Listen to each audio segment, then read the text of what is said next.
In the Waterloo region, we are located in spaces that we've not been at the front line of the worst climate crisis yet. So we haven't been experiencing the fires that they're having, in northern Ontario communities. And even though our farmers and communities, we've experienced here, for example, the changes in the growing season, and it's getting harder to grow food as the same as all farmers across Ontario, the Waterloo region has been significantly privileged. I think it's important to consider and act on climate adaptation in the Waterloo region, same to any place in the world, as a matter of responsibility and as a responsibility to the next generation, and also as a matter of justice, and specifically to my area of social justice that I focus on as a matter of racial justice. Engaging in this conversation and supporting this process begins with paying attention to the experiences of the most impacted communities, because we've developed ways of regaining and recovering that connection over time.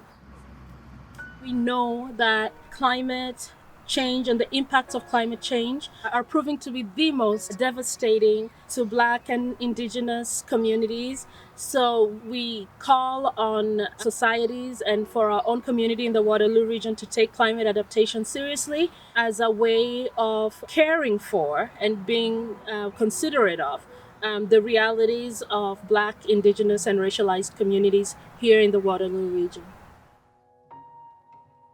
As we develop environmental policies, they need to also have an equity clause within them. And that can certainly be included in the departments that are looking at climate change. So I think the most important way is to begin that conversation and to ensure that inclusion in the policy-making process.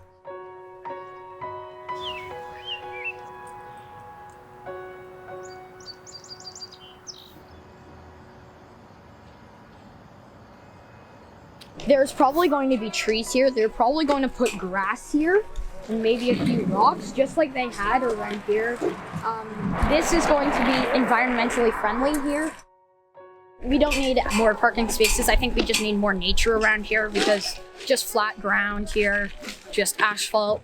So I'm thinking that we just need a bit of change. No, they're actually better. Factories are polluting, so I think maybe we should reduce those emissions. Anything can be changed. Adults make a big part of this because they are the ones that can actually make the changes. Kids in our generation, their futures will be changed if we don't take climate action seriously. So I think adults need to have a bit of a part in it and help